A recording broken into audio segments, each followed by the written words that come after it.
welcome back to Soccer AI GOAT Podcast. Get ready for AI-powered tactical insights, strategy performances, and mind-blowing what-if scenarios. Let's kick off. I'm Jake. And I'm Sophia. So, Sophia, it feels like for what? Like over a decade now, the 4-3-3 has just been everywhere you look at the top level of soccer. Yeah, week in, week out. But it makes you wonder, right? I mean, has it really become this ultimate flawless tactical approach? Or could there be weaknesses we're missing and maybe we've kind of overlooked other formations because of the 4-3-3's dominance? That is a great question. And that's exactly what we're diving deep into today. Yeah. We're going to dissect its strengths, see if we can poke some holes in it, and explore how some of the greatest coaches have used this formation. Right. In this deep dive, we're going to really break down the 4-3-3. Starting with how it's built. Yeah, that foundational structure, what makes it tick. And then we'll really get into the dynamics of that midfield and how the attack works. Definitely. We're also going to compare it to other big formations you see out there, like the 3-5-2. The 3-5-2. And the 4-2-3-1. To see how they stack up. Yeah, see what the trade-offs are. And of course, we'll look at how some of the most successful managers in the world have actually used the 4-3-3. Absolutely. Oh, and we've got a fun thought experiment at the end. Okay. What would like a dream 4-3-3 look like using the best players of the 2020s? I like it. Okay, Sophia, let's start with the fundamentals here. The anatomy of a 4-3-3. For someone who's maybe just getting into tactics, what's the basic picture they should have in mind? Okay, well, think of it like a well-balanced machine. You know, Okay. you've got that solid back four, that's your defensive platform. Then in the middle, a trio of midfielders, that's like your central processing unit. And then up top, you have those three forwards. That's your cutting edge, your attack. The idea is you're not going super heavy attack, but you're not too cautious either. You're trying to find that sweet spot. Makes sense.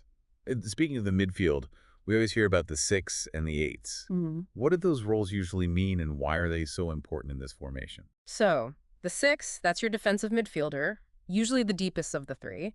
Their main job is to shield that back four, disrupt the opposition's attacks, win the ball back, and often they act as a deep line playmaker. Like they start those attacks from deep. They're the anchor, you know. Like anchor, yeah. And you have the 8s, the two central midfielders. They have a much more dynamic role. They've got to contribute defensively, helping out that 6. But they've also got to link up with the attack, make runs into the box, provide those creative passes. Sometimes you'll see a more attacking 8 who just bombs forward, and other times it's a more progressive 8 who's really good at carrying the ball through midfield. Right. And what about that front three? There's got to be more to it than just like 3 guys lined up, right? Oh, absolutely. Right. So the most common setup you'll see is that central striker, the main goal scorer, with 2 wingers on either side of them operating out wide. Okay. And that immediately stretches the opponent's defense. Straight space. Yeah, it opens up those channels for passes, crosses towards that striker who just wants to get on the end of things and put the ball in the back of the net. So you're stretching them horizontally, Exactly. creating space in the middle, Yeah. and your back four is staying nice and compact. Yep, a solid defensive line. It sounds simple, but the execution, oh boy, it's so crucial. I bet. And you know, what's interesting about the modern 4-3-3 is how those fullbacks have evolved. I mean, they're still defenders at heart, but so many coaches want them to bomb forward and basically become extra wingers. That's right. It gives you even more width, and you can really overload the other team's defense out wide. Leading to more crosses and pulling defenders out of position. Exactly. You create so much chaos. Okay, so we've got a good sense of the 4-3-3's structure. Now let's zoom in on that midfield. It feels like it's more than just a link between defense and attack. It's like the engine room. It is. It really is. The midfield 3, they are the heartbeat. They win the ball back, they control the tempo of the game, they get the ball to the right players, and they make those transitions between defense and attack look smooth. Seamless. Yeah. Their ability to cover ground, both side to side and up and down the pitch, is so important. It's crucial. And as we said before, how those central midfield roles are interpreted, it really shapes how a team plays. It's not just a one-size-fits-all kind of thing. No, not at all. A coach might go with a super solid defensive base, like a dedicated holding midfielder, and then 2 more attacking midfielders who are still disciplined defensively. Right. Or they might use a single pivot, somebody who's great at winning the ball but also launching attacks. Right. And that allows the 2 midfielders in front of them to be more creative and focus on going forward. So many possibilities. Right. That adaptability is one reason why the 4-3-3 has stayed so relevant. And what about the front three? We talked about the classic wingers and the striker setup, but we've also seen things like the false nine become popular. How does that change things up front? The false nine changes everything.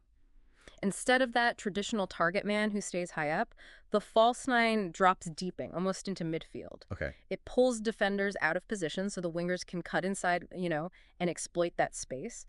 And it creates an extra passing option in midfield, which can really help overload that area and build attacks in a more complex way. That fluidity, that interchangeability between the front three, it makes them so hard to defend against. So even though the 4-3-3 gives you a framework, it's really flexible in how you can interpret and execute those rules. Now let's see how it measures up against other formations, Right. like the 3-5-2, which we see a lot these days, or the 4-2-3-1. What are the big differences and what are the trade-offs you're making when you choose one over the other? Right. So with the 3-5-2, the big difference is that midfield. Yeah, more men in the middle. Exactly. 5 midfielders, often aiming to dominate that central area. And the wingbacks are the ones who provide the width. Yeah. Those 3 center backs, they're pretty solid defensively in the middle. Makes sense. But if you're up against a well-organized 4-3-3, that 3-5-2 might struggle out wide because their wingbacks have a lot of ground to cover. They could get outnumbered. Yeah. But the 3-5-2 is really good in transition, going from defense to attack quickly, using the full width of the pitch. Interesting. So with the 3-5-2, you're trading maybe a direct attacker for more midfield control and those attacking wingbacks? Exactly. What about the 4-2-3-1? That's another one we see a lot of. Yeah, the 4-2-3-1, a lot of people see that as a more defensive structure, at least at the start. Because of those 2 holding midfielders. Exactly. They shield the back 4. And then you've got those 3 attacking midfielders behind the striker. They're the creative players supporting the attack. Sure. What we've seen is that the 4-2-3-1 likes to keep things compact defensively and then look for chances through those 3 creative players. That makes sense. The 4-3-3, though, often pushes that defensive line higher, presses more aggressively, and is more direct in attack with those 3 forwards. It's all about the philosophy. Yeah, the 4-2-3-1 wants balance with that double pivot, while the 4-3-3 finds its balance with the midfield triangle and those fluid attackers. So it's not like there's one best formation. Nope. It all comes down to the team's tactics, their players' strengths, and who they're playing against. Absolutely. Every formation has its pluses and minuses, but when we look back at the last 15 years, it's striking how well the 4-3-3 has done. It's been so adaptable and so successful. Compared to that old, rigid 4-4-2, which was all about staying in position and attacking directly, the 4-3-3 brought in a lot more fluidity, more intricate passing, and a more proactive approach to everything. Yeah. And when you compare it to something more defensive, like a 5-3-2. Or a 5-3-1 even. Right. The 4-3-3 just needs to be built for attack. It controls the ball in those key areas, and it really wants to score goals. It's been revolutionary. Absolutely. Which brings us to the coaches. The ones who didn't just use the 4-3-3, but turned it into something special. There are some big names that come to mind right away. Let's talk about the most influential ones and how they made this formation so successful. You can't talk about the 4-3-3 without talking about Pep Guardiola at Barcelona. Tiki-taka. Exactly. It was all about short passing, intricate movement, knowing your role, and pressing high to win the ball back. That midfield, the way they worked together in those little triangles, always creating passing options, overwhelming the opponent, it was a masterclass. They were almost impossible to stop. It was amazing to watch. Yeah. What about Jürgen Klopp at Liverpool? He's had so much success with the 4-3-3, but his style is totally different. Oh, completely. Klopp's Liverpool, they were all about that intense, coordinated pressing. Yeah, pressing. Yes. And then those quick transitions. Win the ball back, and boom, they're attacking. Their front 3, they never stopped pressing, and the midfielders were up and down the pitch, supporting both sides of the game. It was much more direct. Yeah, more vertical compared to Guardiola's patient buildup. Right. And then there's Luis Enrique, who won trophies with Barcelona and PSG. Yeah. Both teams played a 4-3-3. What was his twist on it? Luis Enrique, he loved that dynamic, fluid attack within the 4-3-3. He liked possession, but he was more direct, looking for those quick passes to break lines.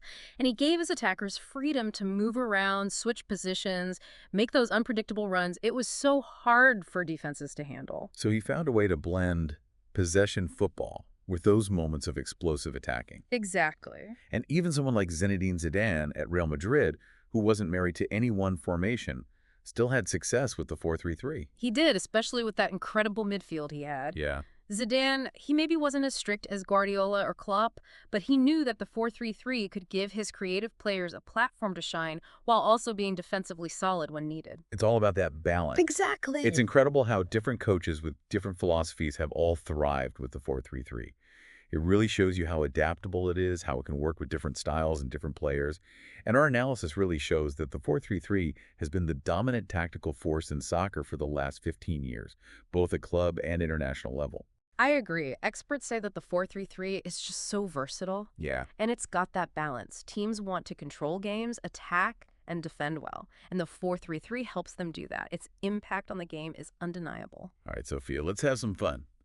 Let's build our dream team, the best starting 11 in a 4-3-3, using the standout players of the 2020s. Oh, I love this. Who's your goalkeeper? Okay, for me, it's Jan Oblak from Atletico Madrid. I mean, the guy is a wall. He's been world-class for years, consistent, incredible shot stopper. He's got to be in there. I like it. Solid foundation. What about the back four? Who are your picks? All right, so at right back, I've got to go with Trent Alexander-Arnold, currently at Liverpool. His attacking, those crosses, he's just phenomenal. Excellent. Center back, it's Virgil van Dijk from Liverpool. No question. He's commanding, great in the air, reads the game so well, and he's a leader. Absolute rock. Partnering him, I'm going for Raphael Varane. When he was at his peak at Real Madrid, he was so fast, so good at anticipating plays, and so experienced. World-class pairing.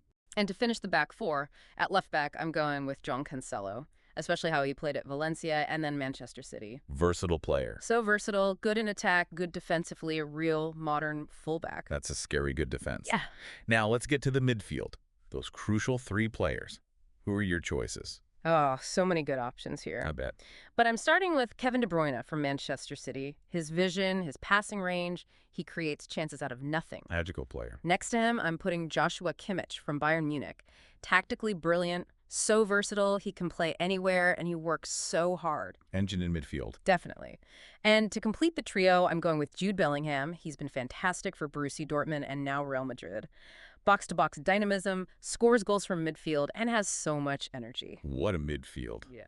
Creativity, intelligence, and athleticism, they've got it all. Okay, time for the fun part, the front three. Who's your striker, and who are your wingers? All right.